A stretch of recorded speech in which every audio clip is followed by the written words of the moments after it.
Voici pour les titres. Bonjour et bienvenue si vous nous rejoignez sur France 24 et France Info. L'avertissement d'Israël. Nous allons changer le Moyen-Orient.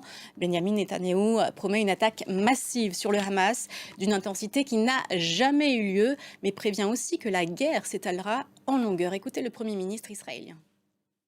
Et c'est le siège total sur Gaza, pas d'électricité, de nourriture, pas d'eau. Plus de 2400 cibles auraient été touchées sur la seule journée de lundi selon l'armée israélienne. Le bilan s'est encore alourdi. On parle maintenant de plus de 800 morts côté israélien, dont 260 personnes tuées lors d'un festival de musique électronique, véritable massacre. Les terroristes du Hamas ont abattu un à un les jeunes participants qui tentaient de fuir.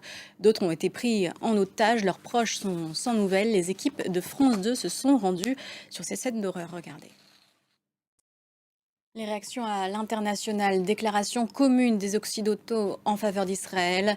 États-Unis, France, Allemagne, Italie et Grande-Bretagne expriment un soutien ferme et uni et condamnent sans équivoque le Hamas et ses actes de terrorisme. La France affiche sa solidarité avec le peuple israélien. À Bordeaux, Marseille, Lille ou Montpellier, plusieurs centaines de personnes se sont également réunies. À Lyon, une centaine de personnes rassemblées malgré l'interdiction en faveur de la Palestine, manifestation qui avait été relayée par des organisations radicales. Aux États-Unis, 11 ressortissants sont morts en Israël dans les attaques de samedi et probablement d'autres citoyens américains retenus en otage. C'est ce qu'a indiqué lundi Joe Biden. La Maison-Blanche est d'ailleurs ce soir aux couleurs d'Israël. Et puis la crainte d'un deuxième front au nord d'Israël, un front avec le Liban. Washington menace le Hezbollah.